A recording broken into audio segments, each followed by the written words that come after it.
Hello there, lovely people. Welcome back for another episode of the Anime Podcast Show. As we are back to the History of Anime series for this episode, I have been wondering for a little while is how did these anime series become popular in these various countries? So this is what I'm very curious about, so let's take a dive into it. I never talk about this stuff, but this is a long history to talk about this, but let's talk about it.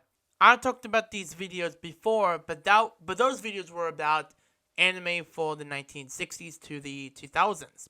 But for this time, I'm going to talk about anime popping in internationally.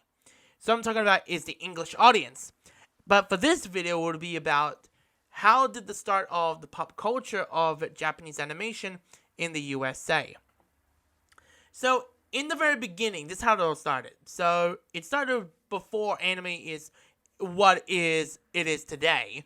That shows were shown at the time for kids like Looney Tunes, Tom and Jerry, the Smurfs, the Pink Panther, Scooby-Doo, and Mickey Mouse, etc.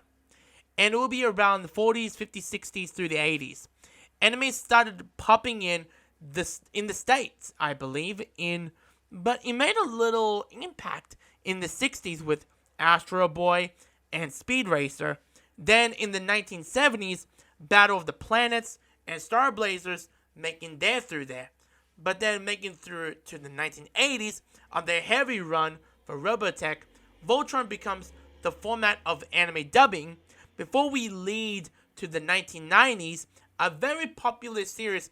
It was a first release in the US and dubbed by Harmony Gold in 1989, dubbing for the first 5 episodes and 2 movies, edited into an 80-minute movie called Dragon Ball the Movie. But what movies I am talking about? Well, the 2 movies were Curse of the Blood Rubies and Mystical Adventure. And I'm going, seriously? Why did they just release those movies separately like it did the one that releases that we got now? But at the time, yes, because we had to build an audience at the time, so that's what it is at the time. So they televised and syndicated across the US, but it failed to have an audience that would be the remarks for the 1980s. And now we are in the start of the 1990s, as the anime's popularity has been the early days as the backbone for what's the outcome will be.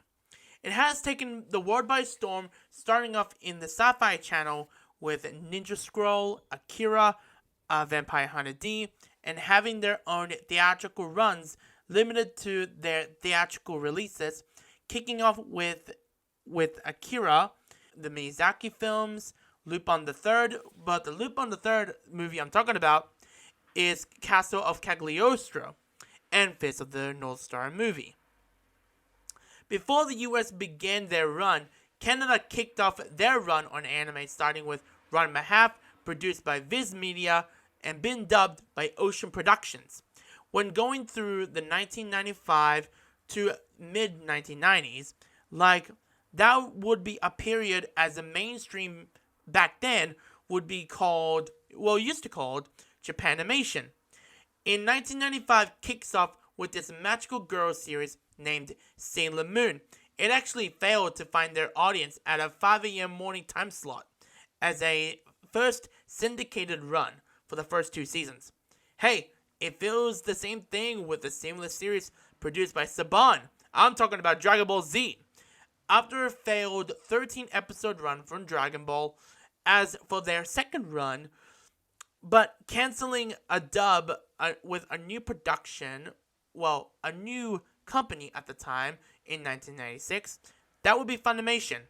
Funimation licensed DBZ working with Saban to syndicate it on TV and dubbed by Ocean Productions. And that made the series for kid-friendly series, which they reduced the first batch of the episodes from 67 to 53 episodes. Cause some has to be edited only airing for television. But then in 1996, it has been the start of anime introduced the UK and Australia, but I'll talk about those videos in the future. But for this particular series influenced and controversial mecha series of all time known as Neon Genesis Evangelion, released on VHS, dubbed by ADV Films. The series started airing on TV in 2003 for 2 episodes and in their entirety in 2005. When that series came out, it was the mainstream grew and grew of a large amount of the fandom I met. And they deal with elements of psychological, mental health, and etc. In 1997 is the biggest era in television history. Between 1997 to 2008, airing on Cartoon Network is for coming home from school, watching your favorite series, moving to an action block evening themed known as Toonami. Then in 1998 is the biggest year of anime. It will be the return of Dragon Ball Z and Sailor Moon back on television, and the popularity grew. I'll call it the big 3 of television. Not only these shows are back, these series introduced to young kids, it becomes a hit after the first syndicated run in a pop culture phenomenon named Pokemon. Then the following year in 1999 would introduce new shows such as Digimon, Rurouni Kenshin, Fist of the North Star, etc.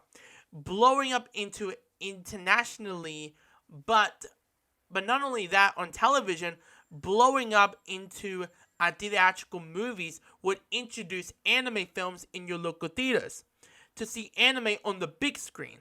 But the first movie was shown at that time. It was like, well, what I mean is like it blew up, I would say, and that would be Pokemon the first movie, or known as Mewtwo Strikes Back. It has reminded us like how did it impacted of films that we will never ever see on the big screen. But it has reminded that the only anime film to top that, it was like the toppest box office numbers we ever seen. Until the top anime film stole the crown, and that is the 2021's Demon Slayer the movie, Mugen Train. And I'm going to talk about that on the next video. Stepping to the 21st century, anime is ready to break new grounds to their future genres. That will be in planned what people will or not expected to be adapted or making their own original series. In 2000s, it will be the beginning of dubbing with new technology and broadcasting in different channels. Shows with new animation styles such as One Piece, Detective Conan, Lupin the Third, Fairy Tail, Sword Art Online, Seven Deadly Sins, Re:Zero, Devil's a Part-Timer, Konosuba, Naruto, etc. Including Toonami, it's been dominating of ratings, seeing these shows going off the roof, such as the Gundam franchise. Naruto just naming a few, but due to their content, their shows had a lot of violence, sexual, and death references, so they can't put that on television, so they had decided to create a brand new block, and that would feature all of that stuff. And that would be a late night showing, or known as Adult Swim, airing shows such as Fullmetal Alchemist, Death Note, Ghost in the Shell, Standalone Complex, Detective Conan, or known as Case Closed, Code Geass, Trigun, Yu Yu Hakusho, Bleach, Lupin, Evangelion, Durarara, Inuyasha, Cowboy Bebop, etc. After that, it would become a culture channel. It would make sense because in the future, after 2008, Toonami got cancelled. But then in 2012, it got resurrected by us, the fans. And we want them to bring Toonami back, what would be like in the 2010s. And now, currently right now, the shows are still running. And all those classic shows that aired in the 90s, now it would feel nostalgic for audiences who watches Toonami back then. Now they can watch it on Adult Swim right now in that type of content that they had from what they can't do back in the day, now they can do to this day. Airing these particular shows, bringing back like One Piece, Naruto, Outlaw Star, and DBZ, or known as DBZ Kai, to return on the block, including new shows like Lupin, well, as of onwards right now, Blue Exorcist, Akame ga Kill, Naruto Shippuden, Boruto, Food Wars, Black Clover, Bleach, Hunter x Hunter, SAO, Ghost in the Shell, and One Punch Man, etc. Many stories will be adapted from mangas, visual, or light novels, I would mention, such as Yu-Gi-Oh!, Inuyasha, Naruto, Fate Stay Night, Bleach, Fairy Tail, Toradora, etc. as they became a hit, including their own rights and also their own revival past franchises. It will be interesting to the next generation of anime lovers, such as Evangelion, Fist of the North Star, Dragon Ball, etc., becoming a worldwide pop culture into seeing a potential for these future new projects and revival franchises as big as like it was in the 80s and the 90s. It felt nostalgic for these type of franchises such as Berserk, Fist of the North Star, Rurouni Kenshin, Trigun, Sailor Moon, and Dragon Ball, giving a taste to a brand new audience, whether making a TV series or do a TV remake, a reboot, and or even making a movie to give what the audience what they wanted, or create a new story with the original creator, something like that. Then in the mid 2000s, it launched a very first anime streaming service known as Crunchyroll.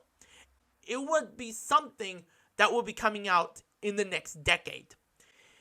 But around in the early 2010s, it would be the start of the fan sub sites. Because it will cause a controversy why the anime licensors would lose their revenue due to that. I would say, in my opinion, is 50 or 70% has removed. But in the late 2010s, it becomes about that the streaming services had begun and will be increased of interested for these markets here and there. From like Netflix or even Amazon Prime or Hulu or anything. Before leaping to the 2020s, I thought it would be the great era that we're going to be living in.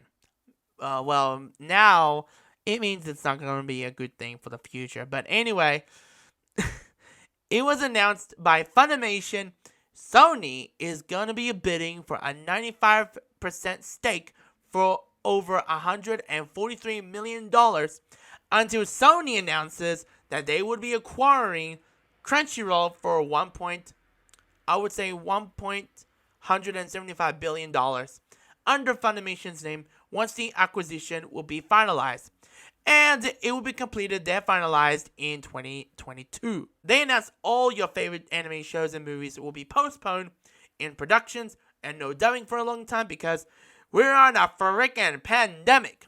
But as of this video, we are kind of in the pandemic, but we kind of got out of it. But I don't know. But that means either they have been delayed or even cancelled. But due to the pandemic, the anime community grew together during those 2 years. As we are in the present day, we are the survivors of the pandemic. Now, in the future, from now, we will share stories of how did we survive during the COVID pandemic, as we are watching anime. So, we had so many shows and movies needs to catch up on, or even new shows we are very interested to take a look at. But, ladies and gentlemen, this is the end of the history of the popularity in the United States of history of anime. And thank you for listening and watching this. If you haven't subscribed to the channel, please do so, because I got so much content that is coming up in 2023.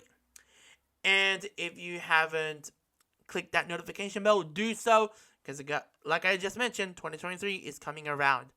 So take care of yourselves, ladies and gentlemen, and stay safe out there, and see y'all next time.